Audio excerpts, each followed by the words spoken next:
Oh my god, who the hell cares? Refuse to help? He's your brother. Liang has forgotten how to honor his family. Oh, brother, this guy stinks! You gotta say it like that, though. Crody. Got him! Wait. The Khaos Reigns expansion is a total ripoff. I spent 80 Canadian dollars, which is practically as much as a brand new game, for the story expansion that was barely 2 hours. Like seriously, I have never once purchased a DLC or game and actually wanted a refund. Usually I just take the L, but considering how expensive it actually was, this is downright criminal. Listen, I know this DLC includes 3 other guest characters that will be released later, but that doesn't justify this price point in my opinion at all. On top of it being short, the story was a whole lot of nothing. See, I saw a bunch of people crying about it on Twitter saying it's horrendous and worse than Aftermath. I expected some bullshit Avengers Endgame ending again with a bunch of multiversal vomit on my screen, but honestly, I don't know what's worse, having that or what we got. The Khaos Reigns story achieved nothing. When the credits rolled, my mouth dropped. That was it. It is the most short, rushed, and horribly written story that I've seen from NRS. Okay, maybe it's not written worse than Mortal Kombat 11, but I think because of how short it is, it's definitely a contender. What are some of these lines? The head writer was clearly on a time crunch. WB were probably like, the expansion has to be less than 2 hours, make do with it. So that's why every time we get a newish character entering the plot, they speedrun their dialogue and backstory within a few seconds. I am Rain. No need to use my title, as I no longer have an empire. As a result, I couldn't care less about when Rain got smushed. I also don't care about Empress Tanya at all. They're not even our Tanya and Rain. Also, Scorpion's and Cyrax's conflict lasted way too long. And I hate the fact that some of these characters are shitting on Kuai Liang for not caring about Bihan. This bastard killed his father to take over the Lin Kuei. Why on earth would he forgive him? On top of some of the rush lines, there are some that are just borderline Marvel cringe. I adore your quick thinking. Just one of the many reasons you wed me.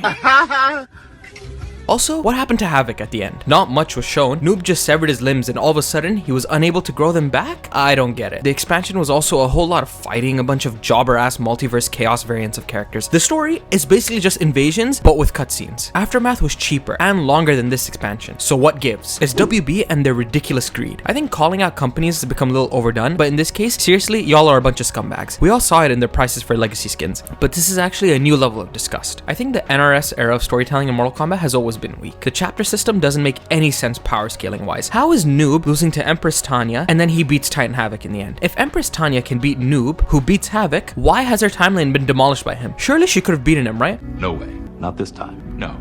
Not this time. MK9 had Sindel kill off half the roster. MKX had Kombat Kids, already in this new rebooted timeline, trying to replace classic characters like Scorpion and Johnny Cage. Having Cassie beat Shinnok was meh. The whole green energy kryptonite for the Elder Gods is kinda stupid IMO. Don't even get me started on Mortal Kombat 11 and Kronika. Easily the worst video game character I've ever seen written. She was so poorly written that they had no choice but to make an expansion with Aftermath and have Shang Tsung come back because they actively knew how ass Kronika's motivations were. Also, I have to say this. This is not an attack at the main writer. I think people are going mental on Twitter about supposedly firing the guy. I think that is totally uncalled for. I'm mainly focused on the critique of his ideas and not him as a person. These people that are signing the petition are downright insane. For whatever reason, it is now established that Kronika is higher than the One Being. Listen, I thought the whole concept of her being higher than an Elder God was absurd, but it was then revealed that these Titans, the race that Kronika is a part of, are higher than the One Being? A being that the Elder Gods were so afraid of that they had to literally split his consciousness into what becomes all the realms, existence itself basically. So Kronika, supposedly this all-powerful Titan of Time, is considered higher than the One Being when she can't do shit without her crown and the hourglass. Make it make sense. Also, these writers try to make Sindel a horny femme fatale villain in Mortal Kombat 11 who was active in her husband's murder and fell in love with her abuser. In the original timeline, Sindel killed herself because being married to Shao Kahn was worse than death, and it was also a heroic sacrifice so that Shao Kahn was unable to invade Earthrealm. The reasons for changing her character was so that she looks more like her appearance, which is an evil goth queen.